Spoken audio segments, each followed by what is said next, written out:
નમસ્તે દોસ્તો, હું ગોપાલ ઇટાલિયા, વિસાવદર, ભેસાણ અને જુનાગઢ ગ્રામ્ય મત વિસ્તારનો પેટા ચૂંટણીનો ઉમેદવાર.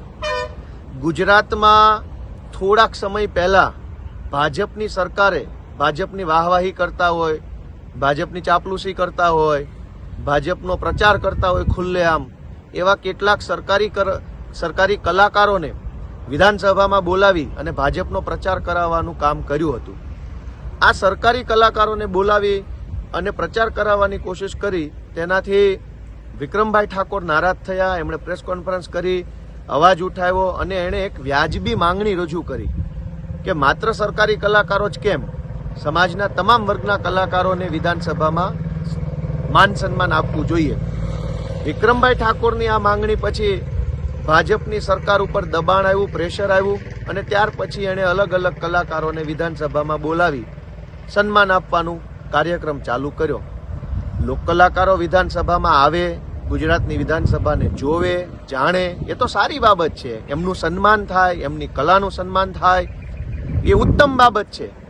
પણ હું ગુજરાતની ભાજપની સરકારને વિનંતી કરું છું કે ગુજરાતને જેણે બનાવ્યું છે, ગુજરાતને જેણે મઠાર્યું છે, આ ગુજરાતની અંદર પાયામાં જેણે પરસેવો રેડ્યો છે, એવો ગુજરાતનો ખેડૂત વિધાનસભા સુધી કેમ ના આવી શકે? ખેડૂતને પણ વિધાનસભામાં આવવાનો, વિધાનસભા જોવાનો, વિધાનસભા જાણવાનો અધિકાર છે.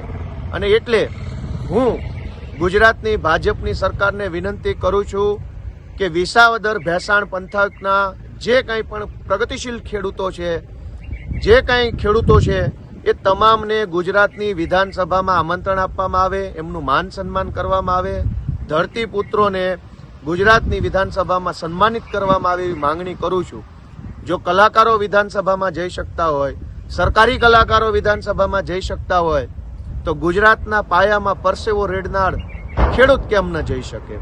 તો ખેડૂતને વિધાનસભામાં લઈ જઈ સન્માનિત કરવાનો કાર્યક્રમ ચાલુ કરવો જોઈએ.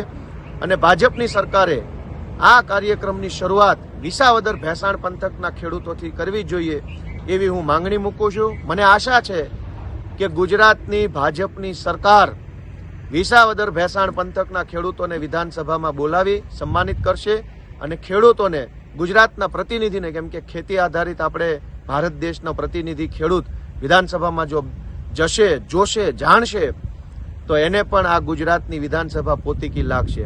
જય કિસાન.